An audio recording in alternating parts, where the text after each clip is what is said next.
Olá, sejam muito bem-vindos a mais uma exploração profunda. Hoje, a gente vai mergulhar de cabeça num conceito simplesmente fascinante, extraído lá do livro Atenção e Interpretação, do genial psicanalista Wilfred Bion. A gente vai destrinchar a famosa teoria do recipiente e do contido. Sabe, essa é uma daquelas ideias densas, mas que valem cada segundo de estudo porque ela literalmente muda a forma como a gente enxerga a mente humana e até as instituições ao nosso redor. E para guiar nossa conversa, a gente vai seguir um roteiro bem claro. Vamos passar por o recipiente e o contido, em seguida o vazamento do acting out, depois o místico e o estabelecimento, as três dinâmicas de relação, a busca pela realidade O e, por fim, a gente amarra tudo na prática clínica do analista. Então, vamos direto ao ponto, começando pela nossa primeira sessão, o recipiente e o contido. Para começar, a gente precisa entender muito bem a metáfora central. É como um vaso e a água dentro dele. O recipiente é a estrutura organizadora, aquilo que dá forma. Já o contido é a nova ideia, a emoção bruta, a realidade psíquica pulsando ali dentro. E para ficar bem prático, pensem no próprio consultório de terapia. O horário marcado e a sala física não são só detalhes burocráticos. Eles são, na verdade, o primeiríssimo recipiente. Eles formam uma estrutura terapêutica ativa que contém a angústia de quem chega, garantindo um ambiente seguro para o analista conseguir observar tudo com clareza. Mas, claro, as coisas nem sempre se encaixam perfeitamente. E é aí que entramos na seção 2, o vazamento do acting out. Bion teve uma sacada brilhante sobre a própria área de atuação dele. Ele percebeu que a teoria psicanalítica da época, por mais bem construída que fosse, não estava dando conta do recado. A mente humana é absurdamente complexa e caótica, né? O contido é vasto demais. Então, quando o recipiente teórico, as regras que o analista tem na cabeça, se tornam rígidos demais, eles simplesmente não aguentam a pressão.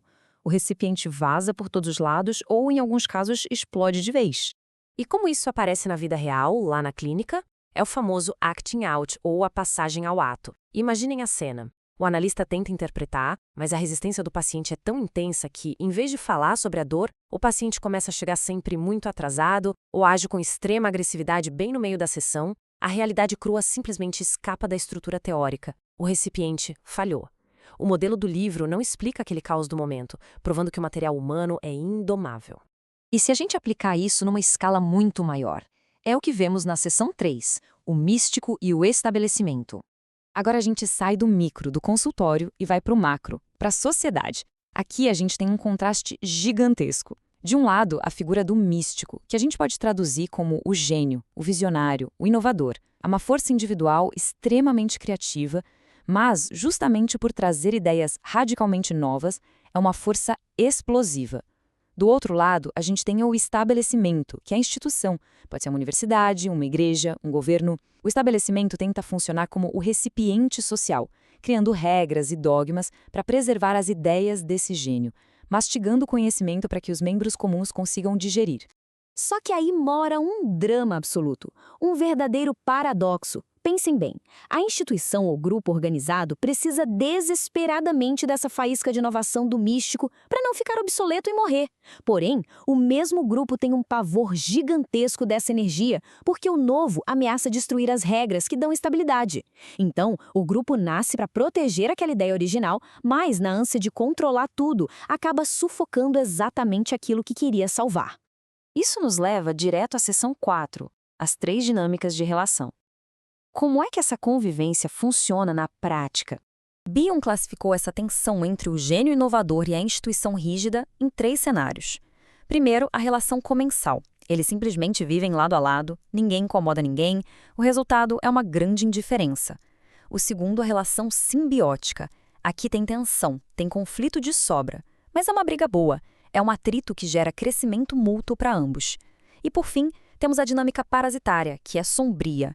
Ela é baseada no controle, movida por pura inveja, e o resultado, como vocês podem imaginar, é sempre a destruição.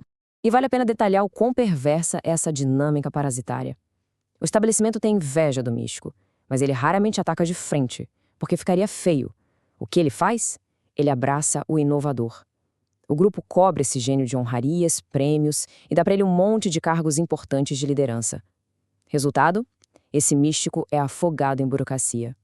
O grupo exaure o inovador com reuniões, formalidades e planilhas, até que toda sua energia criativa seja dissipada.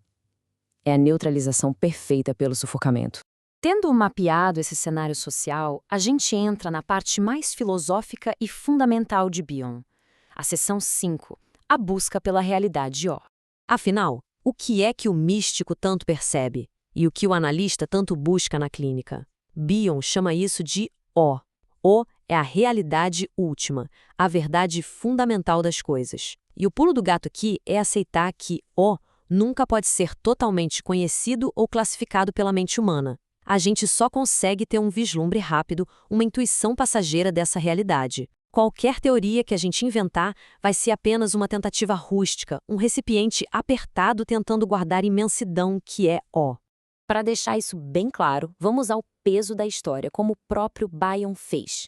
Peguem o exemplo monumental de Jesus. Historicamente falando, ele age como o grande místico que traz uma explosão emocional, uma revelação crua e avassaladora de O. E o que vem logo depois? A instituição. A igreja atua como o estabelecimento contendo essa explosão, transformando a vivência em dogmas, em rituais, em regras. É a contenção necessária para transmitir a mensagem às massas ao longo dos séculos, mas que carrega o risco enorme de perder a essência viva de O no meio do caminho. E depois de voarmos tão alto, precisamos aterrissar. Nossa última parada é a seção 6, a prática clínica do analista. Como é que o analista aplica tudo isso na poltrona do consultório? Ele precisa se transformar no recipiente ideal. E Bion diz que para isso existem 2 passos duríssimos. Primeiro, suspender a memória. O analista precisa esquecer, ali na hora, toda a teoria que estudou, para que ela não filtre o que ele está ouvindo. Segundo, suspender o desejo, o que quer dizer abandonar, inclusive, aquela urgência bem intencionada de querer curar, de querer resolver o problema rápido. Por que fazer isso? Porque só esvaziando a própria mente, abrindo mão do seu próprio recipiente rígido de ideias velhas, é que o analista vai conseguir uma percepção intuitiva, um acesso direto ao ó daquele paciente. Ou seja, a realidade psíquica bruta exatamente como ela está se desenrolando ali, naquele segundo, na frente dele. É assim que se evita que as resistências fujam pelo ralo. Você para de espremer o paciente em caixas teóricas e passa a realmente acolher e conter a verdade que ele traz. E para amarrar essa nossa jornada de hoje, fica a provocação. Nós vimos que a vida inteira é esse ciclo de recipientes sendo criados para conter ideias e, eventualmente, se rompendo quando algo muito novo e verdadeiro surge. Então, a pergunta que fica martelando é: se a gente olhar de perto para o mundo de hoje, onde será que existe um novo místico estilhaçando um recipiente velho?